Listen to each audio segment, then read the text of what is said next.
Hi everyone, welcome to mom's recipes Telugu. ఎలా ఉన్నారు అందరూ? ఈరోజు మనం మన ఛానల్లో రాయలసీమ స్పెషల్ ఉగ్గాని చేసుకుందాము. చాలా టేస్టీగా ఉంటుంది కదా. సో వీడియో ఎండ్ వరకు చూసి తప్పకుండా ట్రై చేయండి.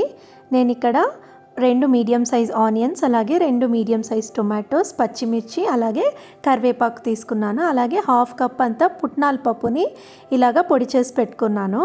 మరి మెత్తగా గ్రైండ్ చేసేయకూడదండి. ఇప్పుడు స్టవ్ పైన కడాయి పెట్టుకొని 3 to 4 స్పూన్స్ ఆయిల్ వేసుకోవాలి. అందులో ఆవాలు, జీలకర్ర వేసుకొని సన్నగా పొడువుగా కట్ చేసి పెట్టుకున్న ఆనియన్స్, కొత్తిమీర, పచ్చిమిర్చి వేసుకొని కొంచెం ఆనియన్స్ సాఫ్ట్ అయ్యేదాకా ఫ్రై చేసుకోవాలి. చూడండి, కొంచెం కలర్ చేంజ్ అవుతుంది కదా ఆనియన్స్. ఇప్పుడు మనం ఇందులో టొమాటోస్ వేసుకుంటున్నాను. ఇవి కూడా సన్నగా పొడువుగా కట్ చేసుకోవాలి. మనకు టొమాటోస్ ఉడకడానికి కొంచెం సాల్ట్ వేసుకుంటున్నా. అలాగే కొంచెం పసుపు, ఒక 1/2 టీ స్పూన్ అంతా కారం వేసుకుంటున్నాను. ఇదంతా వేసుకున్న తర్వాత ఒక 5 మినిట్స్ మూత పెట్టేసుకోవాలి. ఇప్పుడు అంతలోపు మనం ఇక్కడ బొరుగుల్ని ఇలాగ నానబెట్టేసి అది బాగా పిండుకునేయాలి. మరి ఎక్కువసేపు నానబెట్టకూడదండి. ఒక 1/2 నిమిషం నానబెడితే సరిపోతుంది. మరి ఎక్కువసేపు నానబెట్టేస్తే ముద్దగా అయిపోతుంది మనకు ఉగ్గాని అన్నది. సో ఈలోపు మనకు టొమాటోస్ కూడా మెత్తగా మ్యాష్ అయిపోయాయి కదా.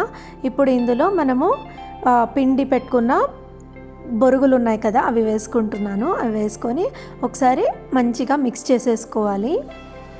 ఇదంతా బాగా కలుపుకున్న తర్వాత ఇప్పుడు ఇందులో మనం చేసి పెట్టుకున్న పుట్నాల పొడి ఉంది కదా, దాన్ని నేను ఇక్కడ ఒక 3 స్పూన్స్ దాకా వేసుకుంటున్నాను. ఈ పుట్నాల పొడి వేసుకొని ఒకసారి బాగా మిక్స్ చేసేసుకుందాం. మరి ఎక్కువ పొడి వేసుకోకండి, ఎందుకంటే కొంచెం తింటున్నప్పుడు కొంచెం ముద్దగా అనిపిస్తుంది తింటుంటే.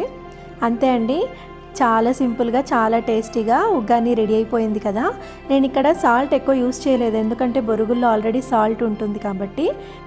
మీరు కూడా ట్రై చేసి ఎలా వచ్చిందో నాకు కామెంట్స్లో చెప్పండి. అలాగే నా ఛానల్ని సబ్స్క్రైబ్ చేసుకొని నాకు సపోర్ట్ చేయండి. Thanks for watching.